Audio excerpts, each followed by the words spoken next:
Bienvenue à vous sur La Nature en Images, chaîne dédiée à la photographie et à la vidéo animalière principalement. Je suis Jérôme Champagnat, dit Champix, photographe professionnel, vidéaste amateur, et je me suis spécialisé dans la photographie naturaliste. Au sein de cette vidéo, comme vous avez pu le constater en introduction, nous avons devant nous le Sigma 14 mm f1.4 DGDN Art. Je vais tout au long de cette vidéo vous donner mon retour d'expérience et mon retour terrain de cet objectif, puisque je l'ai eu un certain temps, beaucoup plus long que si cela avait été en temps normal, puisque nous sommes fin août, les vacances étant là, j'ai eu la chance de pouvoir l'avoir entre les mains un peu plus de temps que j'ai eu le 150-600 ou le 60-600. Donc à ce niveau-là, j'ai bien pris la bête en main, je lui ai bien tiré les verres du nez, j'ai pris le temps de me familiariser avec lui et de voir un petit peu ses capacités et ses caractéristiques sur le terrain. Puisque pour celles et ceux qui suivent la chaîne YouTube, vous savez que mon retour d'expérience de ces objectifs ne se fait uniquement que sur le terrain. Donc 14 mm DGDN f1.4 Art de chez Sigma. Joli bébé puisque ce monsieur pèse 1170 grammes sur la balance, c'est un poids assez imposant, mais ce poids se justifie avec ses 19 verres répartis en 15 groupes. Déjà rien que le bloc optique, 19 verres répartis en 15 groupes, donc vous voyez un petit peu, cela montre l'importance du bloc optique dans le poids final de cet objectif.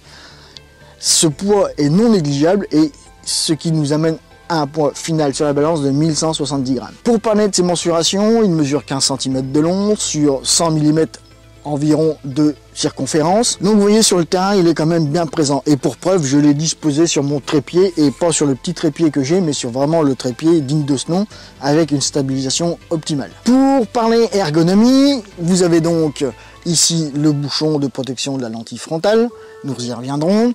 Nous avons un collier de pied, nous avons une bague de mise au point et nous avons une bague d'ouverture. Ces deux bagues sont assez bien crantées puisque les crans de manipulation de la bague de mise au point sont bien marqués encore une fois. Là je trouve que c'est assez redondant sur la gamme Art et chaque objectif de la gamme Art que j'ai testé, l'écran de manipulation des bagues était très bien marqué, et si vous avez les doigts un petit peu pâtés, un petit peu humides ou même mouillés, vous n'avez absolument aucune crainte par rapport à la préemption de ces bagues et à la manipulation de ces bagues. Une fois que vous les avez entre vos doigts, elles ne bougent plus, elles sont bien insérées et vous pouvez les manipuler sans crainte de les échapper. Là je dois dire que sur les objectifs de la gamme Art, et notamment ici sur ce 14 mm, le fait que cet objectif soit potentiellement dédié pour les photos astro, de nuit vous ne savez peut-être pas forcément où vous mettez les doigts, et bien là je peux vous garantir que même si vous n'avez pas de frontal et si vous y allez un petit peu à tâtons, vous allez tout de suite savoir quelle est la bague que vous manipulez, si c'est la bague de mise au point ou si c'est la bague d'ouverture. Donc la bague d'ouverture, elle est comme d'habitude assez bien manœuvrable, elle n'est ni trop dure ni trop souple. Quand vous la manipulez, le fait de faire la mise au point à l'intérieur de l'objectif se fait bien sentir. Vous avez une course de mise au point qui est assez agréable et assez intuitive. Elle n'est ni trop longue ni trop courte, elle est de juste mesure à mon goût. Là encore, sur cet objectif, il n'y a pas ni de butée à avant ni de butée arrière, donc ça veut dire que le moteur est entièrement débrayable lorsque vous arrivez en bout de course. Et là, encore une fois, vous évitez potentiellement des à-coups dans les moteurs d'autofocus. La bague de focale, elle est crantée débrayable, comme maintenant beaucoup d'objectifs de la gamme Art chez Sigma. Il suffit simplement de venir switcher le petit switch ici, de le mettre en position off, et à ce moment-là, la bague de focale devient entièrement fluide, il n'y a plus de cran. Alors personnellement, moi j'aime bien avoir les crans, puisque comme ça me permet un petit peu de voir pendant la manipulation le nombre de clics, et en fonction du nombre de clics, le nombre d'IL que j'obtiens en plus ou en moins. Sans avoir forcément à regarder dans l'œilleton, savoir exactement où j'en suis dans l'ouverture. Je sais que grâce à ce système-là, si je suis à F4 et que je fais 3 clics à gauche, je vais être à F2.8 sans avoir à vraiment regarder au sein de l'œilleton. Après, libre cours à votre usage, de manière à savoir si vous préférez le crantage ou si vous préférez débrayer ce crantage. L'ouverture maximale est donc de f1.4 et l'ouverture minimale est donc de f16. C'est une belle plage d'ouverture et vu que cet objectif est plus ou moins dédié astro, le fait d'ouvrir à f16 n'est pas un handicap en soi, puisque si vous ouvrez à plus de f16 en astrophotographie, et n'est plus ni moins qu'une aberration complète. Donc en ce sens, aller au-delà de f16 n'a aucun intérêt.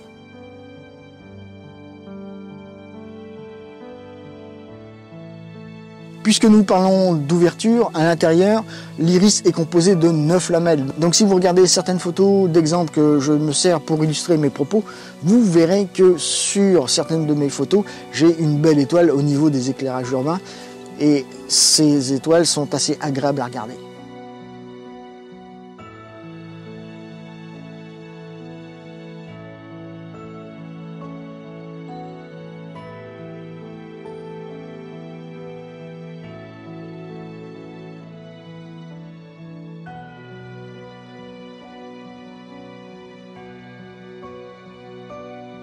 Puisque nous parlons d'ouverture, ici sur la droite de l'objectif, vous avez un petit bouton qui va venir vous permettre de verrouiller la bague d'ouverture à automatique. Effectivement, si vous basculez la bague de focale sur le petit A, donc automatique, et à ce moment-là vous gérez l'ouverture par les molettes de votre appareil photo, si vous switchez le bouton en position bloc, eh bien vous ne pouvez plus bouger cette bague d'ouverture, elle est figée.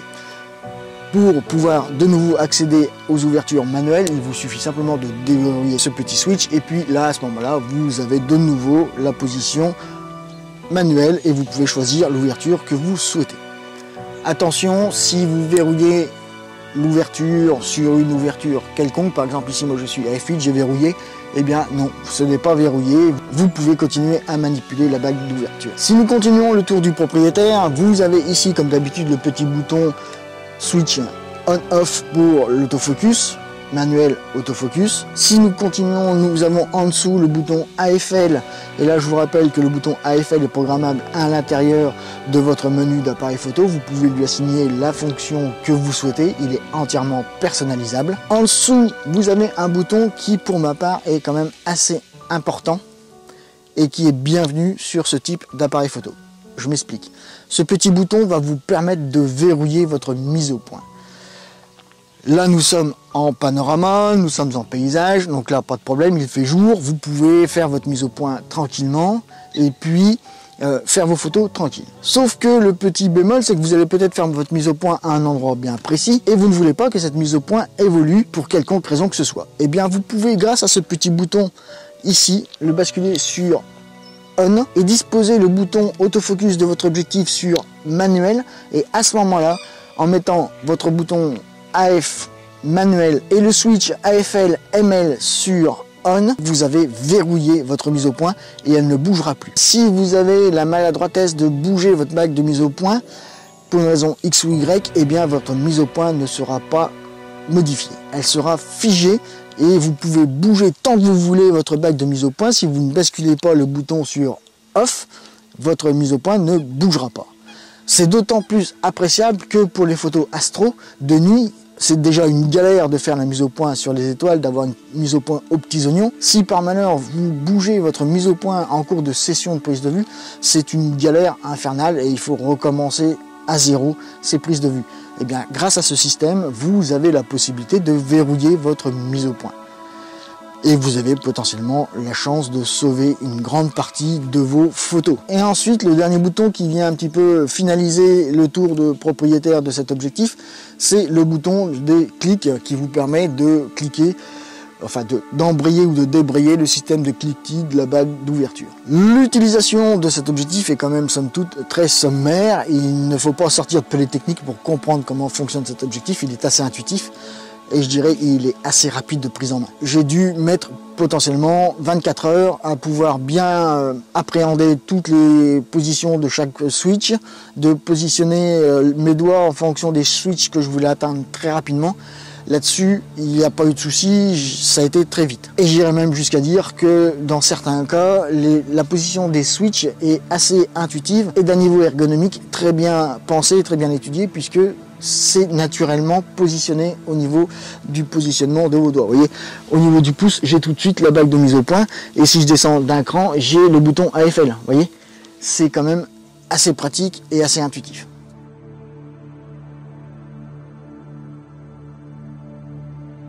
Alors, pour les photographes qui sont comme moi adeptes de la filtration, ici vous allez avoir un léger souci puisque si nous regardons la lentille frontale, elle est très bombée et va vous empêcher d'avoir accès à un potentiel pas de vis qui serait au niveau de la lentille frontale, puisque là de toute manière il n'y a pas de pas de vis. Évidemment la lentille frontale étant bombée à l'extrême puisque c'est un 14 mm, je vous rappelle, il n'y a pas de pas de vis, il n'y a pas la possibilité de fixer des filtres en amont de votre objectif. Par contre, vous avez la possibilité à l'intérieur, je vous mets des petites photos en illustration, de pouvoir fixer des filtres de gélatine avec un gabarit qui est fourni à l'intérieur de la boîte de l'objectif, et vous avez la possibilité de positionner ces filtres en gélatine à l'intérieur de l'objectif dans un logement qui est prévu spécialement à cet effet. Et Sigma a vraiment été jusqu'au bout de la pensée filtration gélatine, puisque à l'intérieur du bouchon de protection de la lentille frontale, vous avez deux petits logements qui sont de droite et de gauche, ici numérotés 1 et 2, qui vont vous permettre de loger deux filtres et de protéger ces deux filtres en gélatine. Comme vous pouvez le voir, l'utilisation de ces deux logements dans le bouchon de protection de la lentille frontale sont très bien pensés. Il suffit simplement de tirer sur l'extérieur du filtre et de sortir les logements en question. Pour remettre les logements en position de rangement, manip inverse. Puisque j'ai le bouchon de protection de la lentille frontale entre les mains, je vais vous en parler vite fait, puisque comme vous pouvez le constater, il est quand même assez épais, hein, il fait presque 2,5 cm d'épaisseur, il est assez robuste et il va très bien protéger la lentille frontale des chocs et des coups que la lentille pourrait recevoir malheureusement. Il y a à l'intérieur, je dirais, de ce bouchon un vide de presque 1 cm qui vont permettre vraiment d'absorber les chocs et qui vont vraiment permettre de protéger cette lentille frontale en cas de choc violent.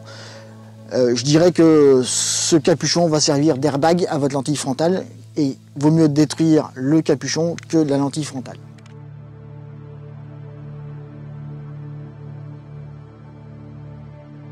Pour en finir avec la filtration, vous avez donc la solution pensée par Sigma à l'intérieur de l'objectif grâce à des filtres en gélatine, mais vous avez aussi la possibilité de venir fixer ici des porte-filtres sur le pare-soleil et pouvoir mettre des filtres d'autres marques et un peu plus conséquents par rapport à la filtration que vous avez déjà potentiellement acquérie pour d'autres objectifs dans votre parc optique. Pour remettre en place le capuchon, rien de bien compliqué, vous le positionnez devant et vous poussez, voilà, un petit mouvement de va-et-vient de droite et de gauche et il rentre délicatement dans son logement.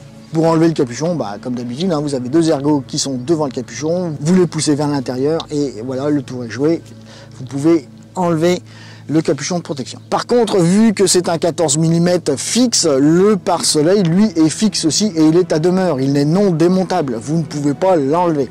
Alors, continuons, si vous le voulez bien, cette présentation d'objectif par le collier de pied. Et là, je dois dire que je suis agréablement surpris de voir que Sigma a d'emblée doté cet objectif d'un collier de pied, pas comme le 100-400 où il était en option. Et c'est vrai que vu que Sigma destine cet objectif alors pour une utilisation astro, puisque l'ouverture est f1.4, mais vous pouvez très bien, comme moi, vous en servir pour d'autres orientations photographiques, le collier de pied est quand même le très bienvenu, puisque 1170 grammes, si vous faites une sortie photo de 2 heures avec cet objectif sans collier de pied, sans trépied, vous allez voir qu'au bout d'un moment, vous allez quand même trouver le temps long puisque ça va commencer à peser sur les bras et sur les cervicales. Personnellement, vu que je fais quand même pas mal de pauses longues, et voire de pauses très longues, l'utilisation d'un trépied est quand même assez recommandée dans ces situations-là. Et je dois dire que le fait d'avoir le collier de pied sur l'objectif pour fixer cet objectif, enfin le couple objectif appareil photo sur votre trépied, cela est quand même beaucoup plus intéressant que d'avoir à fixer l'appareil photo sur le trépied, puisque le poids étant à l'avant, cela va forcer systématiquement sur la monture et cela aura pour effet de tirer sur la monture de votre appareil photo, ce qui n'est pas forcément bon. Pour celles et ceux qui ne sauraient pas quoi faire de ce collier de pied, sachez qu'il est entièrement démontable. Et pour ce faire, rien de bien compliqué, il suffit simplement de déverrouiller votre appareil photo, de l'enlever, de tourner la petite vis qui est ici jusqu'à venir complètement desserrer le collier de pied de l'objectif, de faire un bon quart de tour jusqu'à venir chercher l'ergot qui permet de démonter le collier de pied. Et là voilà, il y a un repère ici marqué Remove avec l'encoche qui est sur le collier de pied. Et voilà, et là, vous avez sorti votre collier de pied de votre objectif. Pour le remonter, rien de bien compliqué. La manip inverse, vous venez verrouiller le collier de pied, voilà. En fait, il faut faire 2 tiers de tour et vous avez reverrouillé votre collier de pied sur votre objectif. Alors personnellement, Champix, vu le poids du bestiau, il vous conseille vivement l'utilisation du collier de pied et du trépied. C'est, je vous dis, depuis le temps que j'ai l'appareil photo, depuis le temps que je fais quelques sorties photo avec, j'apprécie le fait que je puisse le disposer sur trépied. 1170 grammes, je vous rappelle, sans compter le poids du bloc batterie et de l'appareil photo. Même si nous sommes en hybride, puisque cet objectif est dédié pour les APS-C et pour les full frame hybrides, là je peux vous dire que il pèse quand même son poids pépère. L'avantage de ce que je viens de vous dire, c'est que pour les possesseurs d'APS-C, ou devrais-je dire peut-être l'inconvénient, c'est que n'oubliez pas, ceux qui ont un APS-C et qui voudraient investir dans cet objectif pour faire des photos, que ce soit de voie lactée ou des photos de paysage, n'oubliez pas que vous avez un facteur multiplicateur de 1.6 et cet objectif va se transformer en un bon 35 mm au lieu des 14 mm pour lesquels il est vendu. Attention à cela, ne perdez pas cela de vue. Alors je vais aborder un petit sujet qui va un petit peu contrarier Sigma, je le sais, mais cet objectif est tropicalisé. Alors oui, je sais, la Team Sigma, vous n'aimez pas ce terme. Vous préférez dire qu'il est étanche à l'eau et à la poussière. Enfin, étanche à l'eau, aux projections d'eau, aux éclaboussures. Et bien effectivement, Sigma vante cette étanchéité aux projections d'eau et à la poussière. Et dans d'autres marques, sur d'autres modèles d'objectifs ou d'autres modèles d'appareils photo, vous avez la dénomination tropicalisé. Sachez que cela veut dire uniquement cela. Alors, la tropicalisation, je ne vais pas rentrer dans les détails, c'est une norme bien particulière qui engage d'autres systèmes de protection par rapport aux boîtiers et aux objectifs. Là, sachez que oui, il est simplement protégé aux éclaboussures et aux poussières. Alors abordons, si vous voulez bien maintenant, les caractéristiques optiques de cet objectif et commençons par le flair. Alors, le flair. Comment vous dire que le flair, ça a été très compliqué pour moi pour le mettre en évidence et le faire apparaître sur mes photos. Je dois dire que j'ai passé un certain temps pour le forcer à apparaître à un moment donné sur mes photos. Encore une fois, vous avez les exemples.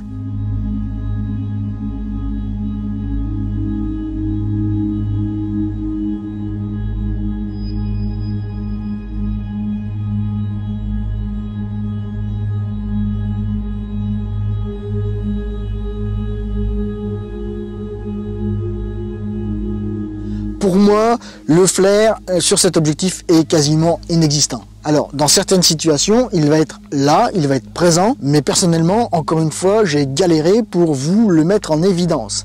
Il a fallu vraiment que je mette l'appareil photo, que je mette l'objectif dans des positions improbables. Enfin, des positions à la Champix, quoi, si vous préférez. Alors, j'ai réussi à faire apparaître du flair. Comme vous pouvez le constater, il est un petit peu présent. Il est facilement atténuable. Et si vous vous débrouillez bien, vous pouvez complètement le faire disparaître de vos images en vous positionnant de manière un peu plus correcte et un peu plus cohérente. Alors, à titre d'information, j'ai passé plus de 20 minutes à essayer de faire apparaître ce flair sur mes photos. Donc, vous voyez, il n'est pas aussi facile à faire apparaître. Concernant les aberrations chromatiques, je n'en ai pas vu de dérangeantes. Sur certaines de mes images, j'ai peut-être une légère apparition d'aberration chromatique entre mes zones claires et mes zones foncées, mais vraiment quelque chose de très léger, très succinct. De toute manière, un coup de Lightroom et hop, c'est effacé, il n'y a plus de problème là-dessus.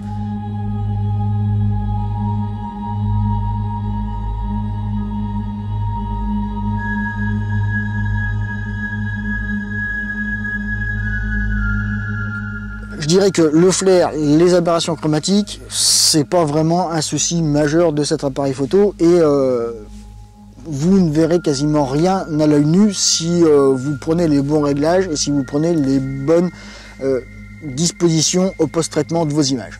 Au niveau de la colorimétrie et des déviances colorimétriques de cet objectif, alors autant sur la version 14 mm f1.8 pour les réflexes, j'avais une légère déviance de colorimétrie un petit peu chaude dans les tons chauds, Autant là, je n'ai aucune déviance. L'objectif est vraiment neutre dans les déviances colorimétriques. Il n'apporte aucune déviance à vos photos. C'est quand même assez important, surtout si vous faites de la Voie lactée ou si vous faites des photos astro. Il faut quand même que les tons soient neutres et ne soient pas déformés par la prise de vue. Donc là, cet objectif, aucune déviance colorimétrique. Il est vraiment neutre à ce niveau-là. Vous pouvez avoir l'esprit tranquille. Parlons maintenant, si vous voulez bien, de deux choses très importantes dans la photographie de paysage et l'astrophotographie. Il s'agit du vignettage et il s'agit des distorsions. Alors, commençons par le vignettage. C'est un 14 mm, donc un hyper grand angle. Il fait partie de la famille des hyper grands angles. Donc forcément, même si le pare-soleil est quand même réduit à l'extrême, il y a un petit peu de vignettage sur les bords de ces photos.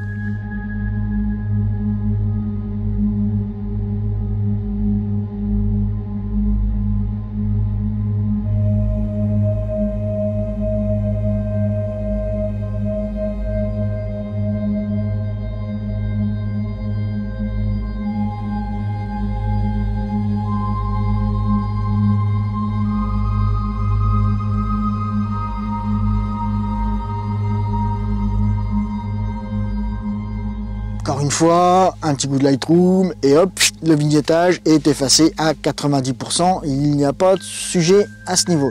Mais faites bien attention, sachez qu'il y a un vignettage quand même de présent à la prise de vue dû au 14 mm. C'est normal. Personnellement, je vous mets encore des exemples illustrant mes propos à ce niveau-là. Vous vous ferez votre propre idée du vignettage de cet objectif et vous verrez que sur les photos, nous ne voyons pas, nous ne sentons pas ou très peu le vignettage une fois le post-traitement terminé. Parlons, si vous le voulez bien, des distorsions ou des défauts de perspective, comme vous voulez.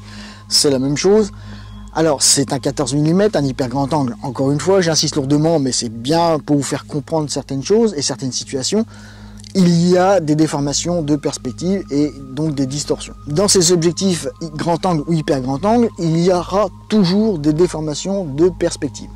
Mais ici, pour cet objectif, je trouve, et là j'ai été surpris et voire même bluffé, que ces déformations de perspective sont très bien maîtrisées et elles ne sont absolument pas exagérées. J'ai eu entre les mains d'autres objectifs 14 mm d'autres marques et je peux vous garantir que les déformations de perspective par rapport à cet objectif, c'est le jour et la nuit. Cet objectif maîtrise très bien les déformations de perspective et que vous soyez en plongée ou en contre-plongée, lorsque vous faites des photos dans ces deux positions-là, les déformations de perspective sont très bien gérées par l'objectif, elles sont maîtrisées.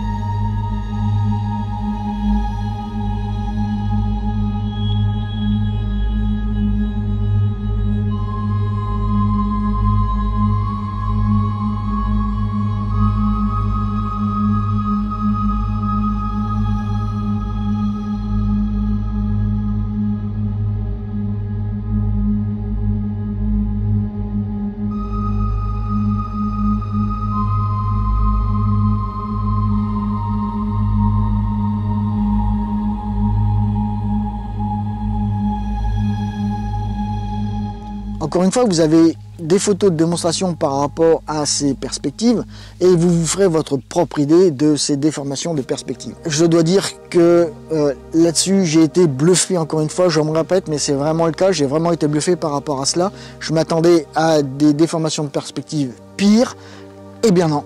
Non, c'est très bien maîtrisé, c'est un des gros points, un des gros atouts forts de cet objectif. Alors, parlons un petit peu des usages pour lesquels sont destinés cet objectif. J'ai commencé par faire des photos de paysage et de panorama, comme vous pouvez le voir derrière moi. Vous avez plusieurs exemples qui ont dû défiler pour vous illustrer mes propos. Et vous voyez que c'est un objectif pour moi qui est très bon en paysage, il n'y a pas de problème là-dessus. Pour moi, il est parmi les meilleurs. Ensuite, j'ai fait quelques photos. Alors, j'irai pas jusqu'à dire de macro, puisque c'est pas possible. Cet objectif n'est pas dédié à la macro, il est dédié au panorama. Et je dois dire que j'ai poussé le vice à aller faire un petit peu de macro, puisque enfin un petit peu de macro, un petit peu de proxy, devrais-je dire. Parce que, en ouvrant à f1.4, j'étais un petit peu curieux de voir le rendu que pouvait avoir cette ouverture sur le bokeh.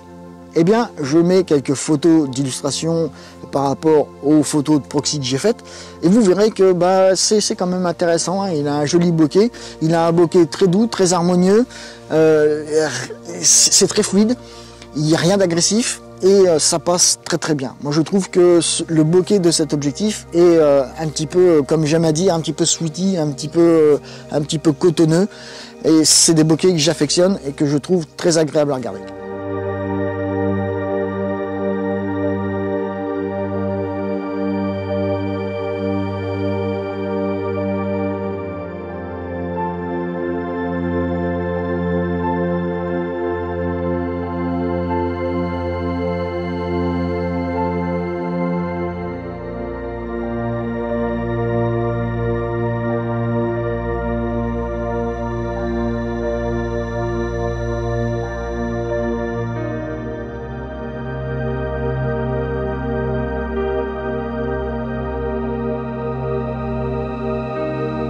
Parlons maintenant, et là c'est un argument commercial de Sigma, de l'astrophotographie et l'usage principal pour lequel cet objectif serait destiné. Évidemment, en ouvrant un f1.4, vous avez une ouverture qui est quand même assez exceptionnelle, et c'est une des premières ouvertures sur le marché au jour d'aujourd'hui disponible pour l'astrophotographie. f1.4, c'est quand même assez rare de trouver des objectifs qui ouvrent à cette ouverture-là pour ces focales-là. 14 mm, f1.4, je peux vous garantir que c'est un couple du tonnerre. J'ai donc fait quelques photos de nuit ou après l'heure bleue, vraiment entre chien et loup. Vous verrez des images, encore une fois, d'illustration. Je dois dire que j'ai fait des photos à 30 secondes d'exposition f1.4 400 ISO. Je me serais cru quasiment en plein jour, malgré que il faisait nuit sur le terrain et que je ne voyais quasiment plus mes pieds. Eh bien, regardez bien les images de démonstration, c'est bluffant. Je peux vous garantir que 400 ISO, f1.4, 30 secondes d'exposition. Alors certains vont me dire, ouais mais t'as 30 secondes d'exposition, Pépère, c'est quand même relativement long comme exposition. Oui, je suis d'accord, c'est long comme exposition, vous avez un rendu qui est forcément présent, mais de là à se croire en plein jour sur les photos, c'est quand même très bluffant. Vous verrez par vous-même, faites-vous votre propre idée en regardant les images de démonstration que je vous mets en parallèle de mes propos. Ensuite, j'ai testé cet appareil photo en voie lactée. Alors, comme vous le savez et comme vous avez pu le voir sur les différentes vidéos de la chaîne YouTube, il y a une série qui est dédiée à l'astrophotographie où je dis je suis nul en astronomie mais je me lance à vos côtés. Et bien là j'ai fait des photos de voie lactée avec cet objectif et je dois dire que le rendu est assez exceptionnel. J'ai des temps de pause de 15 secondes et à 1600 ISO à f1.4.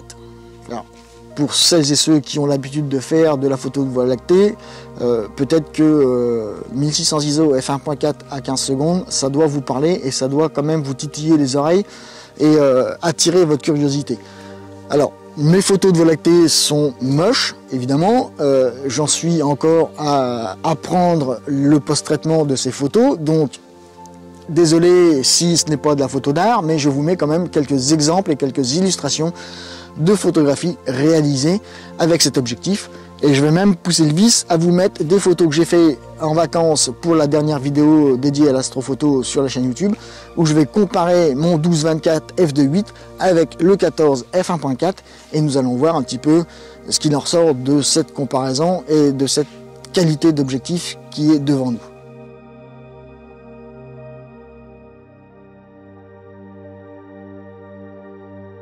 Alors, je n'irai pas plus loin dans ce domaine de l'astrophotographie puisque j'ai une surprise pour vous qui dans quelques jours apparaîtra sur la chaîne YouTube. Je ne vous en dis pas plus, je vous dis simplement de rester attentif à la chaîne YouTube et vous verrez apparaître une surprise pour celles et ceux qui connaissent. Vous verrez, c'est quand même...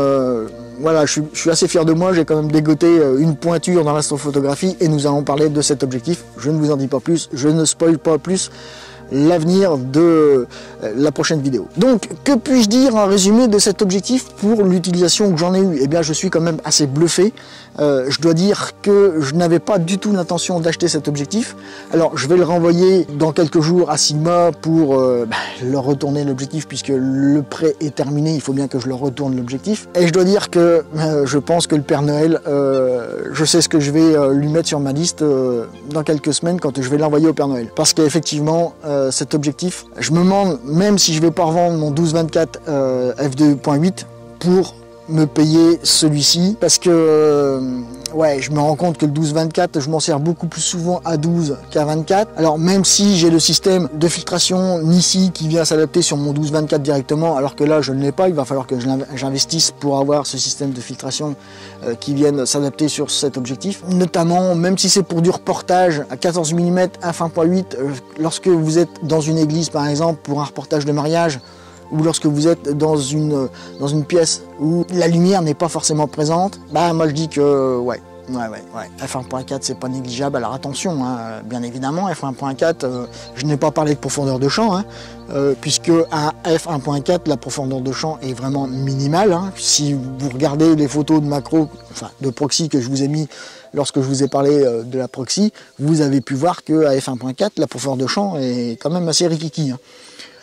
Mais faut remettre les choses dans le contexte. Tout est relatif. La profondeur de champ est minime en proxy, mais lorsque vous êtes en photographie de Voie lactée, à f1.4, la profondeur de champ est maximale. Si vous ne comprenez pas l'intérêt de la profondeur de champ et ce qu'elle apporte à vos photos, je vous envoie visionner les 2 vidéos qui traitent de la profondeur de champ sur la chaîne YouTube. Vous verrez, j'explique très clairement ce qu'est la profondeur de champ et ce qu'elle apporte à nos photos. Je vous renvoie sur ces 2 vidéos de la chaîne YouTube. N'hésitez pas à aller vous connecter sur la chaîne pour regarder ces 2 vidéos. Donc voilà, moi cet objectif, je le renvoie, mais je vais le renvoyer à contre-cœur à Sigma parce que c'est vraiment un bon objectif, c'est un bel objectif, il fait très bien le job. En Voie lactée, il est au top, il fait des images aux petits oignons. J'ai discuté avec mon copain Nicolas, que je salue au passage au cours de cette vidéo.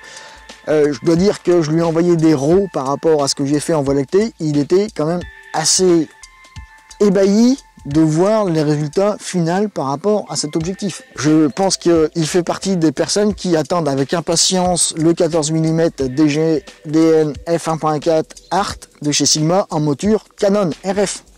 Alors, avis à Canon. Pour l'instant, Canon verrouille l'accès à cette monture RF pour certains objectifs de certaines marques.